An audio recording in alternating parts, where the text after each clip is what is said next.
Buenos días, hola de nuevo, bueno, buenas tardes ya, porque son las 3:15 de la tarde, no he podido grabar antes, pero bueno, vamos a continuar con el espacio que tenemos, con el capítulo que tenemos en vista del espacio-tiempo cuántico. Esta será la parte quinta y espero la última.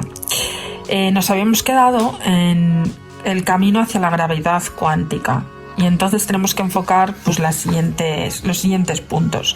Desde Einstein, las mejores mentes de la ciencia han intentado encontrar una teoría que unificase todas las interacciones del universo. Las soluciones son imaginativas y osadas, y han conseguido un éxito parcial, pero la naturaleza se resiste a revelar sus últimos secretos. Conocer las leyes últimas del universo sigue siendo una tarea pendiente, y mucho me temo que por mucho que yo trate de explicar lo que se conoce hasta ahora, hasta aquí, seguiremos todavía un poco en el limbo de estas circunstancias. Por poner un ejemplo, nadie había encontrado una cura, por ejemplo, para el cáncer de páncreas en humanos, pero hoy, día 20, que hoy es 27 de enero de 2026, hemos sabido que en experimentos con ratones se ha encontrado ya una curación para el cáncer más común de páncreas, lo cual es digno de alta celebración, y esperemos que sea viable para humanos, porque hoy por hoy es uno de los cánceres más mortíferos que hay, porque apenas tienen solución. Bueno, y haciendo un alto en el camino y con esta analogía y esta comparación, pues con la física cuántica y el universo sucederán cosas parecidas. A lo mejor hoy no tenemos la solución a estos misterios, pero dentro de unos años seguro que con la perseverancia y la perspicacia de nuestros grandes científicos y los próximos que vendrán, ojalá tengamos las puertas abiertas a resolver estos grandes misterios. Continuamos. Cuando se habla de unificar la mecánica cuántica y la relatividad, suele sobreentenderse que estamos hablando de la relatividad general. La teoría de la relatividad especial, considerablemente más sencilla, puede combinarse con una teoría cuántica de forma más o menos simple, lo que tampoco significa que sea nada fácil. Poco tiempo después de que en 1926 Erwin Schrödinger formulara la célebre ecuación que describe cómo el estado cuántico de un sistema físico evoluciona con el tiempo, se comprobó que esta era incomprensible con la relatividad especial de Einstein. Ese mismo año, Oscar Klein y el alemán Walter Gordon desarrollaron una versión relativista en cuanto a Schrödinger. El resultado, llamado ecuación Klein-Gordon, fue elegante pero incompleto, porque no podía aplicarse más que a partículas con spin de valor cero, y falló cuando se sometió a la verificación experimental frente al átomo de hidrógeno. Otro problema que genera la ecuación de Klein-Gordon es que predice la existencia de estados con energía negativa, y esto no es necesariamente malo, ya que lo interesante no suele ser la energía neta de un sistema, sino las variaciones de energía. La cuestión es que si queremos estudiar un objeto en un campo gravitatorio, podemos establecer que el nivel de energía potencial cero se halla en un quinto piso, asumiendo que los objetos por debajo de esa altura tienen una energía potencial negativa, pero la energía potencial de ese cuerpo no cambia en absoluto en caso de que lo subiéramos, por ejemplo, de la segunda planta hasta la sexta. En un intento de mejorar la ecuación de Klein-Gordon, el físico inglés Paul Dirac propuso una nueva ecuación para describir el comportamiento de partículas con valor del spin 1/2, o sea, la mitad, que fuese compatible con la relatividad especial. Su propósito de aplicarla al caso del electrón, cosa que consiguió con éxito en 1930, se pudo hacer, pero el problema es que los niveles de energía negativa seguían presentes, ya que según ella un electrón podría decaer a uno de esos niveles, y no es lo que se observa experimentalmente. Peor aún, si el límite inferior al valor de esa energía negativa, el electrón iría decayendo a estados de energía cada vez más baja, emitiendo un proceso de una cantidad infinita de fotones. En algunos casos, el valor negativo de una cantidad puede descartarse por carecer de significado físico. Dirac no hizo tal cosa, aprovechó una propiedad de los fermiones, una clase de partículas que incluye los electrones, según la cual no puede haber dos de ellos con el mismo estado cuántico, objeto matemático que describe como un sistema físico en un momento dado y ocupando el mismo espacio, algo conocido como el principio de exclusión de Pauli. Imaginemos el argumento de Dirac, que el espacio está lleno de partículas que ocupan todos los estados de energía negativa. Si añadimos electrones, estos no podrán ocupar el estado de energía negativa, porque lo prohíbe el principio de exclusión de Pauli, así que necesariamente deberán ocupar un estado de energía positiva. De este modo, el espacio vacío no está realmente vacío, sino que se compone de una miríada de electrones en estados de energía negativa, algo conocido con el nombre de mar de Dirac. La hipótesis de un vacío lleno de partículas puede parecer algo innecesario, pero Dirac se dio cuenta de que era una propiedad interesante. Si se extrae un electrón del mar de Dirac, el hueco que deja se comporta como una partícula con carga y energía positivas, ya que el conjunto electrón más hueco tiene energía neta cero. Inicialmente Dirac creyó que ese hueco podría representar el protón, pero pronto se comprobó que un protón tiene casi 2000 veces la masa de un electrón. No parecía probable que dos partículas tan diferentes en masa tuvieran una relación de partícula y hueco. Lejos de desanimarse, Paul Dirac postuló en 1931 la existencia de lo que él denominó el antielectrón, una hipotética partícula con una carga positiva y masa idéntica a la del electrón. Su propuesta fue una osadía, ya que entonces solo se conocía la existencia de dos partículas, el electrón y el protón. En 1932 llegó a la confirmación. El físico norteamericano Carl Anderson descubrió una partícula con la misma masa que el electrón y carga positiva, el antielectrón, que hoy recibe el nombre de positrón. Fue el primer descubrimiento de una antipartícula. Contra todo pronóstico, Dirac tenía razón. Así fue como se planteó la primera mecánica cuántica relativista. La TTC, o sea, una teoría para construir modelos mecanocuánticos, es lo siguiente que vamos a abordar. El modelo de Mar-Dirac, con sus infinitos niveles de energía negativa ocupados, no es elegante en sus conceptos y tampoco sirve para los bosones, partículas de spin entero. ¿Os acordáis? Que tenían el valor entero, que no siguen el principio de exclusión de Pauli, pero abrió la puerta para un nuevo formalismo conocido genéricamente como teoría cuántica de campos, la TTC, que nos permite construir modelos mecanocuánticos. En la teoría cuántica de campos, el concepto de partícula deja paso al de campo. Lo que consideramos partículas son solo estados excitados de un campo cuántico, en la misma forma que los fotones y las partículas de luz son excitaciones del campo electromagnético. Las fuerzas que hay entre partículas se estudian como interacción de esos campos. La primera teoría cuántica de campos fue creada en relación al electromagnetismo y recibe el nombre de electrodinámica cuántica, con las siglas en inglés QED por sus siglas. Gracias a ella se pudo tratar al positrón como energía de partícula real, al tiempo que se eliminaba el concepto de mar de Dirac y sus engorrosos infinitos. Además, y muy importante, resultó ser una teoría compatible con la relatividad especial de Einstein. Parecía que por fin comenzaba la senda que llevaría a la unificación de todas las fuerzas y leyes de la física, pero pronto se descubrió un grave problema con esta teoría. Al calcular algunas variables aparecen valores infinitos. Un caso típico es la llamada autoenergía del electrón, que refleja la contribución energética que se produce en el mismo electrón debido a las interacciones entre la partícula y el sistema que le rodea. La solución no llegó hasta los años 1950, gracias a un procedimiento llamado renormalización, de la que ya hemos hablado en el capítulo anterior, como una de las incompatibilidades entre las teorías teorías de la relatividad general y la mecánica cuántica, que eliminaba el problema de los infinitos. La renormalización se ha convertido desde entonces en una cualidad deseable para cualquier teoría cuántica de campos.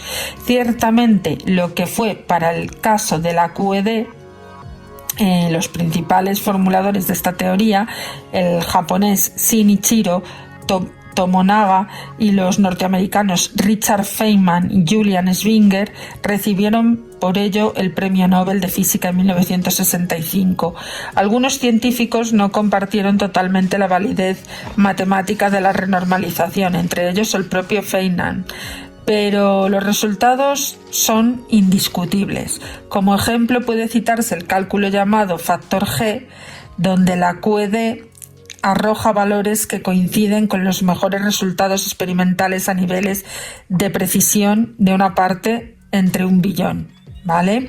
La cromodinámica cuántica era una teoría para interacciones fuertes. Tras el éxito de la electrodinámica cuántica, se sigue paso a buscar la formulación para una teoría cuántica de campos similar para explicar la fuerza nuclear, con el objetivo de poder describir la proliferación de tantas nuevas partículas. Cabe recordar que hasta los años 30 solo se conocían unas pocas partículas elementales, las que hemos dicho, el electrón, el protón, el neutrón, el positrón y el muón, pero a la vez, una vez acabada la Segunda Guerra Mundial, los esfuerzos para entender el mundo subnuclear se multiplicaron y el resultado fue la aparición de todo un zoo de partículas como los bariones delta, lambda, sigma, xi, omega, mesones pi, rho, eta, phi, psi, ypsilon, teta.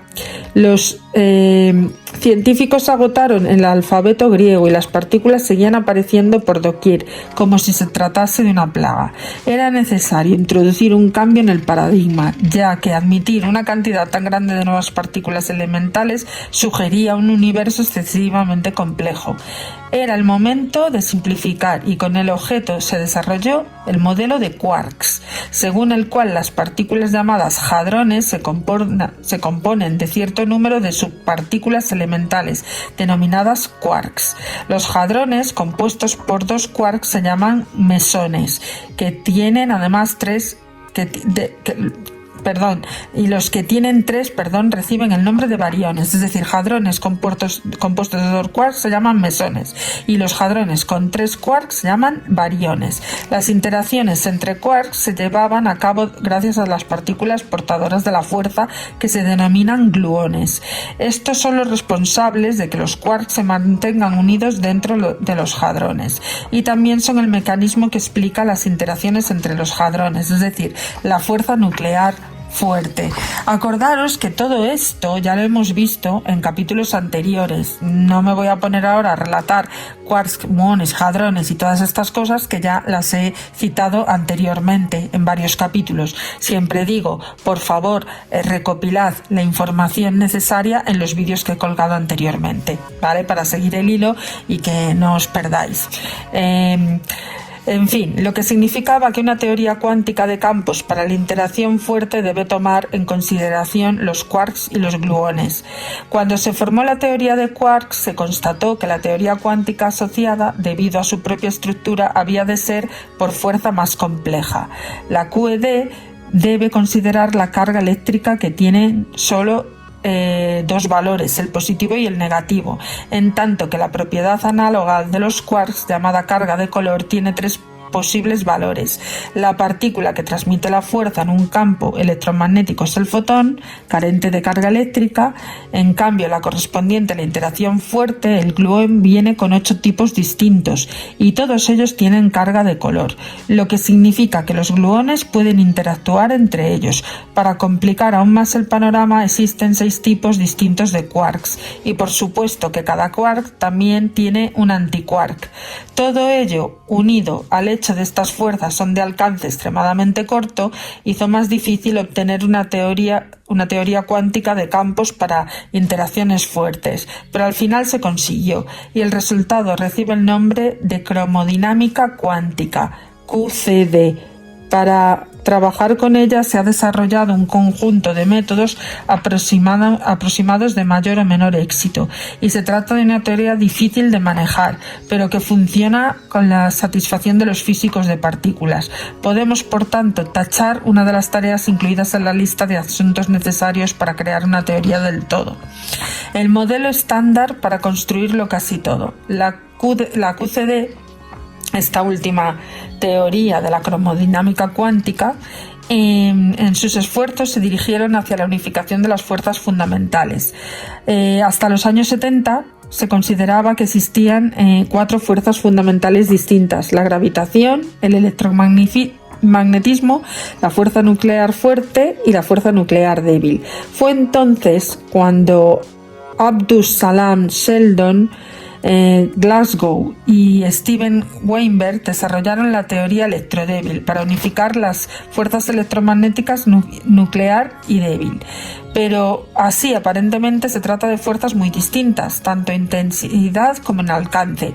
¿Cómo es posible que sean consideradas como un solo tipo de fuerza? Pues la respuesta recibe el nombre de ruptura espontánea de la simetría, un concepto mediante el cual pueden describirse 2 tipos de fuerzas diferentes. Para entender el concepto de ruptura de simetría, imaginemos un bloque de hierro cuyo interior los momentos magnéticos de los átomos de hierro apuntan en direcciones aleatorias, por lo que no hay una imantación en el hierro. Sin embargo, cuando se introduce un factor externo, en este caso un campo magnético, las partículas se realinean en bloque y el hierro queda imantado, con lo que se ha roto la simetría.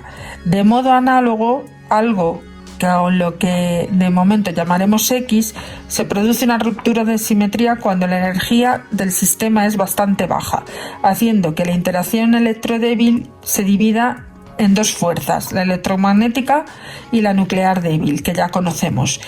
Si eso es cierto, provocar la colisión de partículas a energías lo bastante altas podría poner de manifiesto una unificación de ambas fuerzas. Eso es justo lo que se consiguió a comienzos de los años 80 con el complejo de aceleradores de partículas CERN, cuando esto situado en Ginebra, fruto de un esfuerzo internacional conjunto, y a comienzos de los años 80 la ruptura de la simetría electrodébil pudo ser verificada a nivel experimental. En cuanto al mecanismo productor de la ruptura, ese llamado X es lo que hoy se denomina campo de Higgs. De existir, como todo campo implica la existencia de partículas, habría de poder detectarse una partícula asociada llamada bosón de Higgs, el cual en efecto fue descubierto por el gran colisionador de hadrones, el CERN, en el año 2013. Por tanto, tenemos en suma 4 grandes teorías en física que unifican la interacción entre partículas de campos. O sea, fijaros la de años que han pasado para que este bosón de Higgs sea una de las premisas más importantes de esta unificación de teorías. La electrodinámica cuántica para el electromagnetismo, la cromodinámica cuántica para la fuerza nuclear fuerte y la teoría electrodébil para la unificación de electromagnetismo y fuerza débil, nuclear débil, y el modelo de quarks para la física de partículas. Cuando combinamos todas estas teorías, las ponemos en el mismo saco, obtendremos la descripción más completa y detallada de nuestro mundo hasta la fecha, que denominamos el modelo estándar, según el cual los bloques fundamentales para construirlo todo o casi todo son los siguientes: 6 quarks para formar partículas compuestas como mesones y hadrones, 6 partículas elementales llamadas globalmente leptones, que contienen el electrón, el muón, la partícula tau y 3 tipos de neutrinos, electrónico, muónico y tau, y un fotón para retransmitir o transmitir las fuerzas electromagnéticas. Además, 2 tipos de bosones intermedios para transmitir las fuerzas nucleares débiles, un gluón para transmitir las fuerzas nucleares débiles y el bosón de Higgs. O sea, fijaros todo lo que se ha descubierto hasta la fecha. Esto os lo colgaré en un pequeño recordatorio en la caja de comentarios para que no nos perdamos y podamos retomar los conceptos. Pero vamos, de esto ya hemos hablado en capítulos anteriores. Total, y resumiendo, 17, aunque estrictamente hablando habría que considerar alguno más. Los bosones intermedios son realmente 3, uno con carga positiva y otro con carga negativa y otro neutro. Los quarks leptones tienen sus propias antipartículas, cada quark tiene 3 tipos de carga, así que deberíamos triplicar el número de quarks y de antiquarks, y también hay que considerar 8 valores distintos para la carga de los gluones. En cualquier caso, podemos considerarlas variantes de las 17 partículas fundamentales.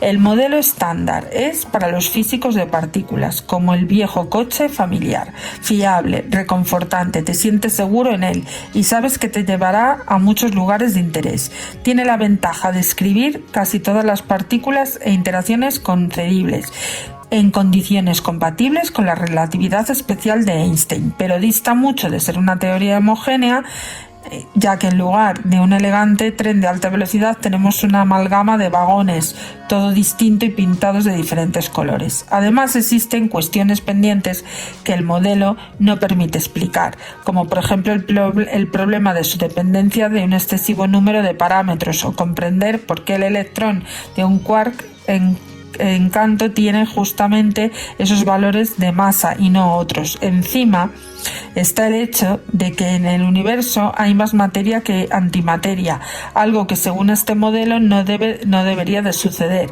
Es necesario dar un paso más allá. ¿Y en qué dirección que tomemos?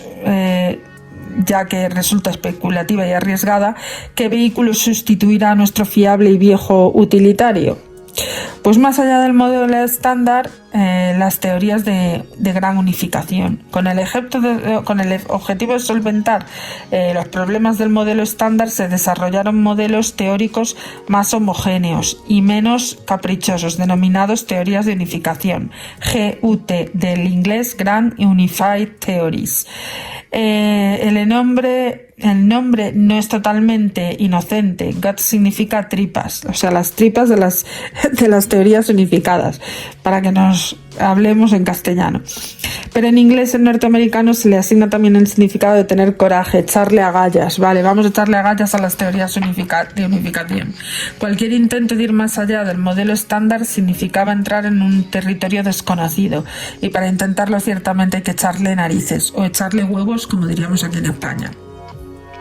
Como característica común, cualquier teoría GUT que se precie debe considerar las fuerzas electromagnética nuclear fuerte y la débil como aspectos de la misma interacción. A energías bajas, la GUT muestra 3 tipos aparentemente distintos de fuerzas, y es por eso que vemos tantas diferencias entre ellas. Pero cuando la energía es lo bastante alta y supera la llamada energía de unificación, las 3 fuerzas se convierten en una sola.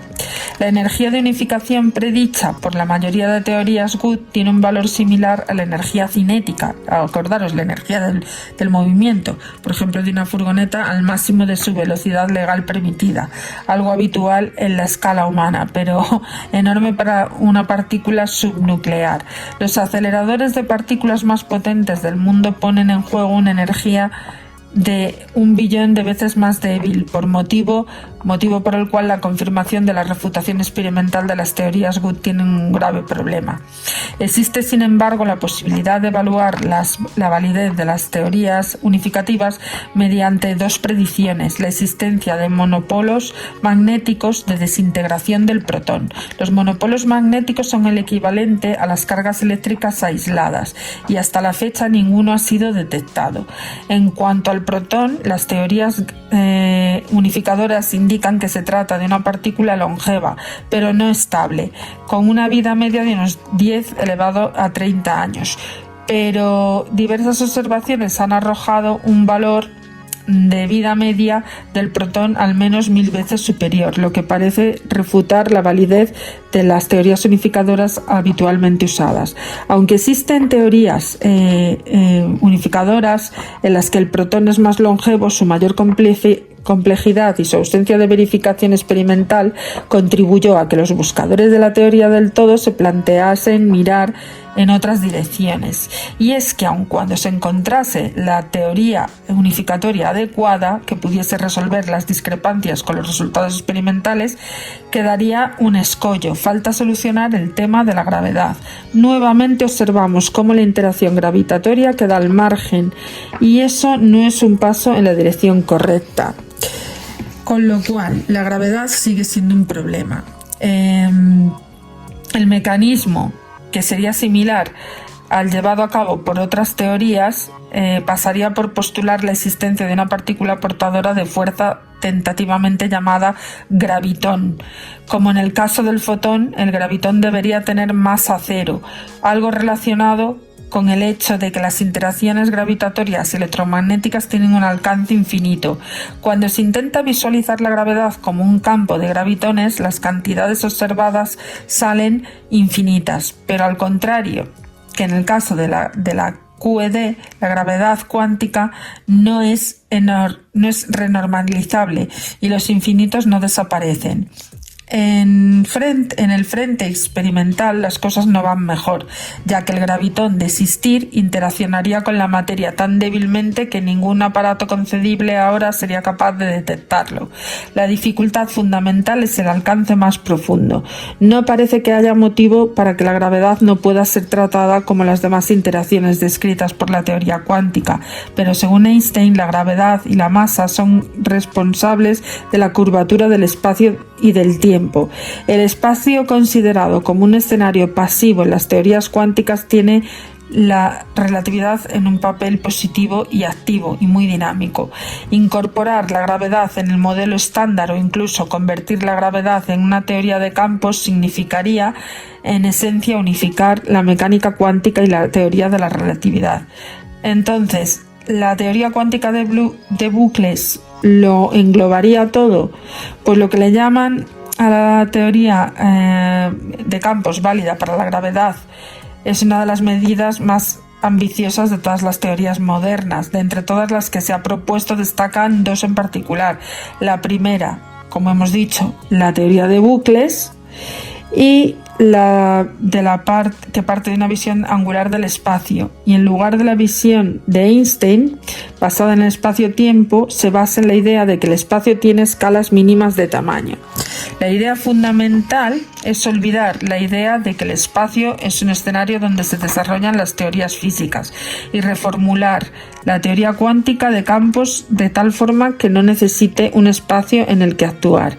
El espacio deja paso a un concepto que sus fundadores llaman red de espines, como una suerte de tejido formado por bucles que a distancias muy cortas forman una espuma inestable, donde el espacio continuo deja de existir. De este modo, el propio espacio queda cuantizado al tamaño de longitud o la longitud de Planck, por debajo del cual el propio espacio deja de ser continuo.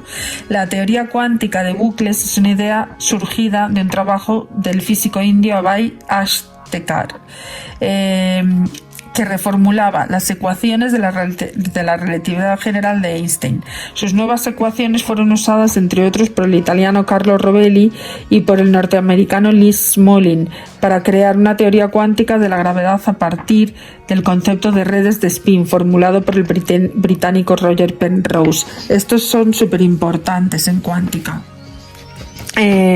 Como decimos, la verificación experimental de la teoría cuántica de bucles es muy difícil, pero al menos se ha conseguido explicar una conjetura relacionada con la entropía de los agujeros negros. Cuando una estrella con suficiente masa agota su combustible nuclear, colapsa en una región del espacio infinitamente pequeña, en la teoría del tamaño nulo, llamada singularidad. Alrededor se puede definir una superficie matemática llamada horizonte de sucesos. Cualquier objeto que se cruce en el horizonte sufrirá las fuerzas gravitatorias tan intensas que nunca podrá volver a salir al espacio exterior. El resultado es lo que conocemos como un agujero negro. ¿Os acordáis del agujero negro que decíamos cómo lo veríamos si nos metiéramos dentro? Pues es prácticamente lo que intenta definir esta teoría. Esto plantea la incompatibilidad con las leyes de la termodinámica, que es la segunda ley o esta segunda ley que dicta que la entropía, que podemos considerar como una medida de desorden, tiende a aumentar con mucho permanecer constante. Si un objeto con alto contenido entrópico cae en el agujero negro, se pierde a todos los efectos de nuestro universo. En cierto modo, un agujero negro sería un basurero definitivo, capaz de tragárselo todo sin soltar ningún residuo ni tan siquiera información. Para que la segunda ley de la termodinámica siga cumpliéndose, hay que asignar un valor de la entropía al propio agujero negro. Pero ¿cómo hacerlo si cualquier información relativa al interior del horizonte de sucesos está vedada a los observadores externos? Puesto que el radio del horizonte de sucesos depende de la masa del agujero negro y dado que éste solamente puede absorber materia y no devolverla al espacio, dicho radio tiende a aumentar. Este hecho fue aprovechado en el 72 por el mexicano Jacob Bekenstein, quien propuso que la entropía de un agujero negro es una cantidad proporcional al área del horizonte de sucesos. El británico Stephen Hawking, nuestro gran científico del siglo XXI, en su libro Historia del Tiempo reconoció posteriormente que la propuesta de Bekenstein le irritó porque aplicaba los conceptos termodinámicos de forma demasiado literal. A pesar de ello, en 1974 Hawking consiguió demostrar que el efecto puede definirse un valor de la entropía del agujero negro proporcional a la superficie del horizonte. El motivo de la irritación de Hawking fue que, en apariencia, la validez de la segunda ley de la termodinámica se hacía a expensas de la primera. El concepto de entropía implica el de temperatura, y todo cuerpo a temperatura no nula emite energía de forma de radiación térmica. ¿Cómo puede emitir nada un agujero negro? Según la teoría de la relatividad general, no puede, pero en una situación puede ser diferente si también se toman en cuenta los efectos mecanocuánticos. Aunque los efectos de la relatividad son fuertes en las cercanías de un agujero negro, a una distancia lo bastante grande son suficientemente débiles como para poder desarrollar la llamada teoría cuántica de la gravedad en espacio-tiempo curvo, lo que puede considerarse como una especie de gravedad cuántica aproximada. Hawking descubrió que la región exterior del horizonte de sucesos, las fluctuaciones cuánticas provocan la aparición de partes de partícula-antipartícula. En realidad, esto sucede en cualquier lugar del espacio como una secuencia de la teoría cuántica. Una partícula y una antipartícula se forman espontáneamente durante un brevísimo intervalo de tiempo antes de volver a aniquilarse y desaparecer. ¿Os acordáis cuando hablábamos de los campos que se veían en un momento latente de energía interactuar simultáneamente y desaparecían? Pues esto es lo mismo. La novedad es que si a partir del par de partículas se forma junto al horizonte de sucesos, una de ellas puede caer al agujero negro mientras la otra se escapa. El proceso requiere de una cantidad de energía que se obtiene del campo gravitatorio del propio agujero negro. De esa forma, un observador externo mide un flujo de partículas saliente del agujero mientras que la masa de este va disminuyendo. Las partículas que se alejan del agujero negro pueden considerarse como radiación térmica que abandona un cuerpo caracterizado por una temperatura no nula. A esta emisión se la conoce con el nombre de radiación de Hawking. ¿Vale? Los resultados obtenidos mediante la teoría cuántica de bucles permite reducir la ecuación que se relaciona con la entropía con la superficie del horizonte de sucesos, lo que se considera un éxito. Recientes avances realizados en un grupo de la Universidad Estatal de Luisiana, dirigido por Jorge Poulin, sugieren que, en contra de lo supuesto hasta ahora, el centro de un agujero negro no es un punto singular de gravedad infinita, sino que podría ser una región de gravedad reducida que permita el paso a otro lugar del universo, o incluso a otro universo, sin duda el sueño de todos los fans de la ciencia ficción, los mundos de los multiversos. También se podría resolver con la llamada paradoja de la información, o el agujero de gusano, como diría yo, ¿no? Que es como un portal, ¿vale? Según la cual una caída en el agujero negro provocaría la pérdida de información asociada al sistema que cae. Si un agujero negro es un portal a otra parte del universo, la información sería transferida a ese otro lugar. Las consecuencias de la teoría cuántica de bucles tienen asimismo complicaciones cosmológicas.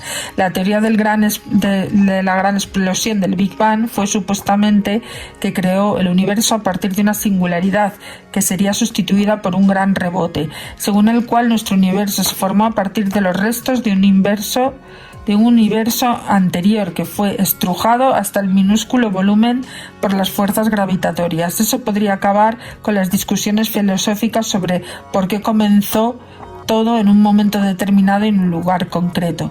La respuesta sería que realmente no comenzó allí, sino que nuestro universo procede de otro universo anterior. La eterna pregunta: ¿por qué hay algo en lugar de nada? Se respondería diciendo que hay algo porque antes también había algo, y puesto que no tenemos otra forma de acceder a esa información alguna sobre ese otro algo, la discusión filosófica acaba aquí y ahora. Así que estamos enredados en la teoría de cuerdas, que es la siguiente. La teoría cuántica de bucles es en cierto modo una recién llegada en el panorama de la unificación de fuerzas, pero se ha revelado como una digna competidora de la teoría de cuerdas, la otra gran vía potencial hacia una teoría cuántica de la gravedad.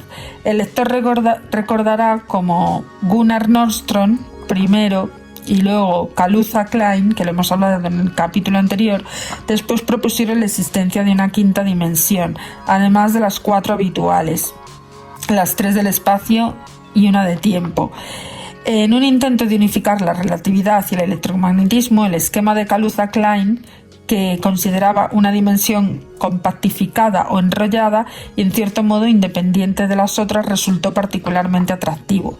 30 años después, los físicos se imaginaban todo tipo de hipótesis para intentar explicar el porqué de una gran cantidad de partículas elementales que encontraban los colisionadores de partículas. Una de ellas es la teoría de cuerdas. Según esta concepción, la materia del universo se compone de minúsculas cuerdas. Luego la voy a dejar explicada en los ejemplos en el cajetín. No son visibles las cuerdas, porque su tamaño es del orden de 10 a la menos 35 metros en la escala de Planck, pero son increíblemente energéticas y cuando vibran dan lugar a las partículas elementales que conocemos. Una de las características más llamativas de la teoría de cuerdas es su predicción de que existen más dimensiones enrolladas alrededor. En este sentido, recuerda la teoría de Kaluza Klein, que postulaba una dimensión espacial extra, pero la nueva teoría requiere de más dimensiones, nada menos que 26, incluido el tiempo. Si introducir una dimensión fue un concepto escandaloso en un momento, inventarse una veintena roza ya lo desmedido. Con todo lo absurdo, inventarse tantas dimensiones adicionales puede pasarse por alto a cambio todo lo que permite desarrollar una teoría de campo en la cuántica de la gravedad. La teoría de cuerdas parecía una candidata ideal, carece de infinitos, no renormalizables, y de hecho uno de los modos de vibración de las cuerdas se asoció a la al gravitón.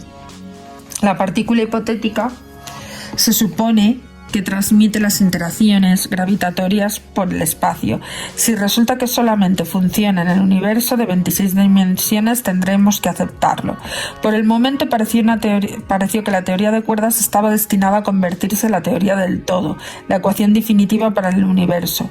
Eso hubiera rematado felizmente otro juego de palabras, de esos que parecen tan populares entre los físicos teóricos, el término de la teoría del todo, que abrevia en inglés como TOE, Theory of Everything. La expresión inglesa in your toes, literalmente de puntillas, se usa para expresar un estado de alerta en el que se dedican todos los esfuerzos para expresar. Retomo el audio porque me había entrado una llamada y no podía cogerlo. La expresión inglesa, que como habíamos dicho, de ponerse las pilas, resultaría divertido descubrir lo que nos permite estar alerta con un conjunto de cuerdas. Con este juego de palabras o sin él se descubrió que en el ámbito de la aplicación para la teoría de cuerdas resulta muy limitado. Una forma de clasificar las partículas es dividirlas según el spin, que puede tomar valores enteros. el 0, el 1, el 2, o semienteros, como habíamos dicho, medio, 3 medios, 5 medios. Pero la teoría de cuerdas solamente tiene aplicación a partículas de spin entero, llamados los bosones. Y ese es el motivo de que se conozca con el nombre de la teoría de cuerdas bosónicas. Los fermiones quedan fuera de su alcance, puesto que los fermiones incluyen partículas como los quarks y los electrones. Es evidente que queda mucho camino por recorrer. Entonces ahora llegamos a otra teoría más, lo que le llaman la supersimetría o supercuerdas. En un intento por acomodar más partículas al panorama de la teoría de cuerdas, se desarrolló una nueva idea llamada supersimetría. Por sí sola es incapaz de unificar la gravitación con las otras fuerzas, pero cuando se combina con la teoría de cuerdas, el panorama cambia bastantemente. Aplicada al modelo estándar, la supersimetría, llamada SUSY, predice la existencia de una partícula supersimétrica de cada partícula existente. El factor relevante aquí es el hecho de que si la partícula es un fermión, su partícula supersimétrica es un bosón y viceversa. De ese modo, el electrón fermión estará asociado a un selectrón o bosón. Una teoría de cuerdas en las que los fermiones se sustituyesen por sus equivalentes supersimétricos podría funcionar, y como ventaja adicional, el número de dimensiones de la teoría sería disminuir de 26 a 10 dichas dimensiones. Adicionalmente, puesto que las partículas elementales bosónicas son las portadoras de las interacciones, la supersimetría es un cambio para equiparar las fuerzas y las materias de una forma realmente elegante y simetrizar el contenido del universo. Con este desarrollo de la cromodinámica cuántica, la nueva teoría de cuerdas supersimétrica, también llamada teoría de supercuerdas, fue ignorada de forma similar como la teoría de Kaluza-Klein para descartarla en favor de la mecánica cuántica. Pero en este caso la nueva teoría no se iría sin luchar. La teoría de supercuerdas permite una comprensión de la gravitación como teoría cuántica de campos, y se desarrollaron varias de ellas. Emergieron 5 como posibles candidatas: la denominada tipo 1, la tipo 2A, la tipo 2B y las heteróticas HO o heteróticas HE. 5 teorías compitiendo entre sí por demostrar su valía para quedar como único modelo válido en la receta segura para la confusión. Pero por fortuna, apareció un pacificador. El norteamericano Edward Witten en 1995 sugirió que en realidad las 5 teorías estaban relacionadas entre sí de forma intrincada, con lo cual eran aspectos de una única teoría de cuerdas. Para entonces se había eliminado el reflejo o el prefijo super, lo que se da por sentado, como el viejo aforismo de los ciegos que palpan un elefante. Cada uno de ellos dará una descripción distinta, pero en el fondo hablan del mismo animal. La teoría unificadora propuesta por Witten fue bautizada como teoría M. Existen muchas hipótesis sobre el significado de la M. Podría referirse a magia, a Matrix o membrana, pero Witten nunca ha desvelado todo ese misterio. Sus características más sobresalientes de esta teoría son que se trata de un espacio de 11 dimensiones, 10 espaciales y una temporal, 7 de las cuales estarían compactificadas, y después está compuesto por láminas de varias dimensiones denominadas branas. ¿Os acordáis de las branas, las teorías de branas que hablábamos cuando estábamos hablando de la formación del universo, etcétera, etcétera? ¿Vale?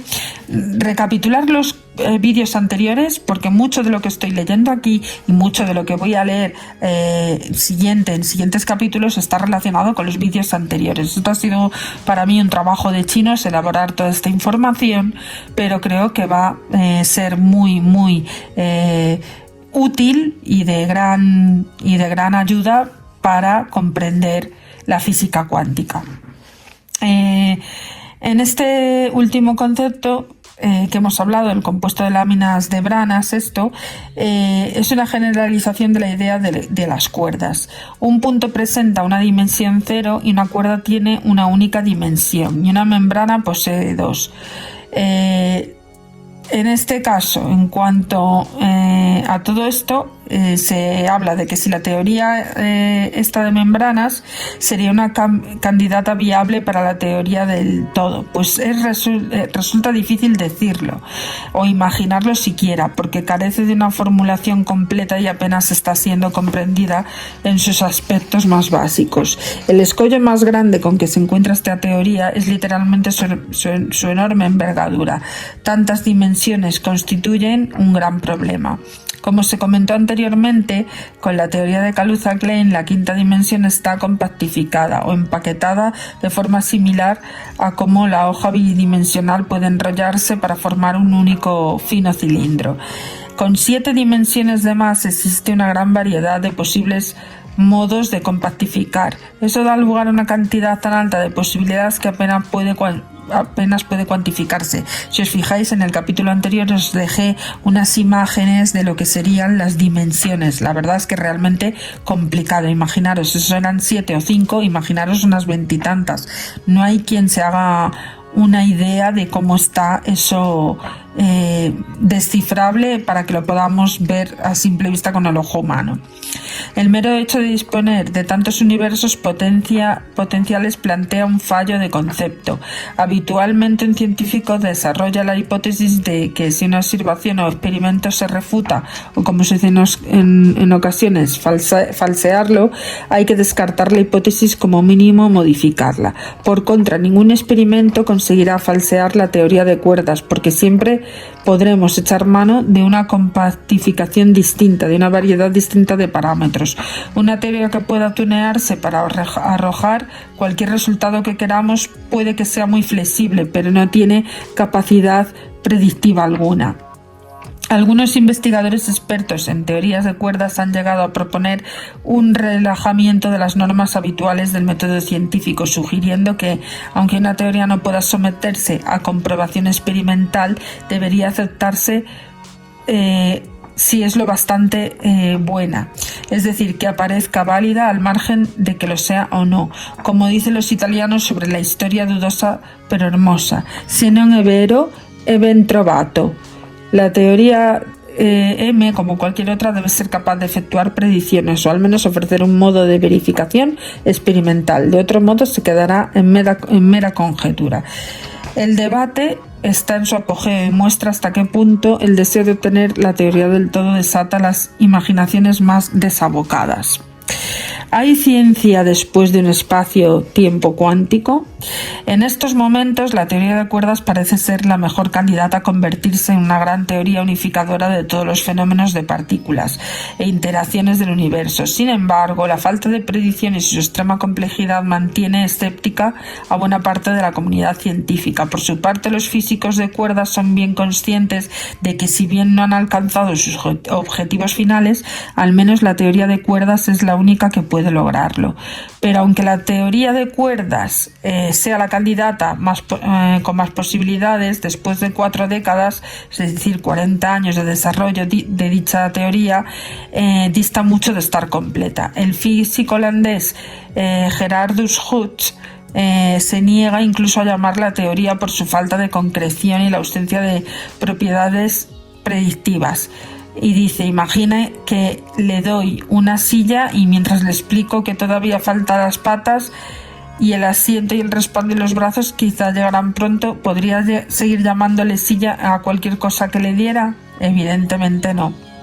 En realidad, ni siquiera tiene ecuaciones al estilo de otras teorías, como la relativista o la de Newton, y más que una teoría, quizá debería llamarse un modelo. La diferencia es importante. Una teoría tiene capacidad de describir y predecir, pero un modelo se limita a ser la descripción somera de una realidad.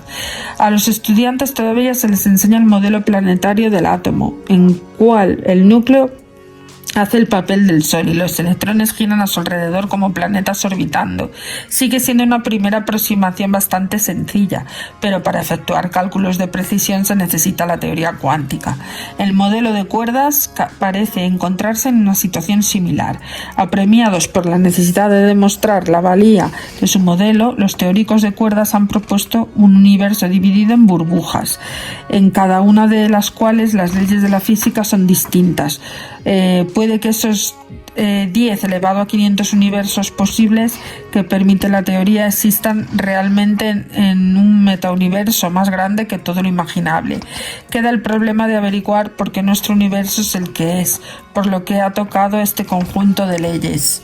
La respuesta viene de la mano del principio antrópico, que establece que toda teoría será válida si puede explicar la existencia del ser humano. Según esta concepción, las condiciones de nuestro universo son aquellas que permiten el desarrollo de estrellas, planetas y vida inteligente. En cierto modo es como porque nosotros estamos aquí. El lector o el espectador puede encontrarse en extraño con esta clase de lógica, y hasta cierto punto su confusión está justificada, ya que una causa y consecuencia parecen intercambiar sus papeles. Una aerolínea existe para transportar a pasajeros de un lugar a otro del globo, pero no tiene sentido justificar las leyes de la aerodinámica con el argumento de que si no fuera como son, usted no podría haber volado de París a Tokio en el pasado verano. Por ejemplo, por supuesto, la teoría o modelo de las cuerdas no es la única existente. Hay alternativas, aunque ninguna de ellas tiene la suficiente claridad y capacidad predictiva para lograr una unidad de fuerzas que constituiría la culminación del sueño de la física moderna. El sueño de Einstein de unificar la relatividad y la cuántica sigue todavía muy lejos a fecha de hoy, y no podemos más que especular cuándo se conseguirá. Así pues, nos quedarán algunos problemas pendientes por resolver a este tipo de teorías. Ya llegamos al final de este capítulo, que evidentemente realmente lo que tendremos es que recuperar la información pues desde el principio de todos estos vídeos que os he ido dejando del universo, etcétera, etcétera, para intentar que quede un poquito más de forma más ¿cómo diría yo? Explicativa de algún modo, y no tan radical o tan ininteligible. Es que es complicado, pero realmente la cuántica podría, bien desarrollado, describir los grandes misterios que nos rodean, pero evidentemente todavía hay mucho que trabajar en ella. No está al mismo nivel todavía que las teorías anteriores de Einstein, Newton, etcétera, etcétera. Pero bueno, nos advierte ya de posibles posibilidades, valga la redundancia, en cuanto a multiversos y metaversos, que será el siguiente capítulo del que os voy a hablar.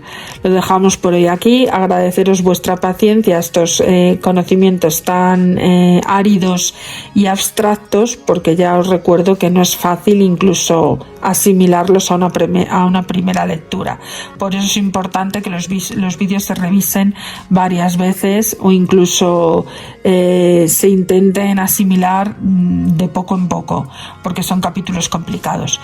Muchas gracias por todo. Os recuerdo que agradezco vuestras suscripciones, que os unáis al canal, que le deis ahí like y a la campanita para que se active y yo pueda seguir colgando contenido. Muchísimas gracias y que tengáis un buen día.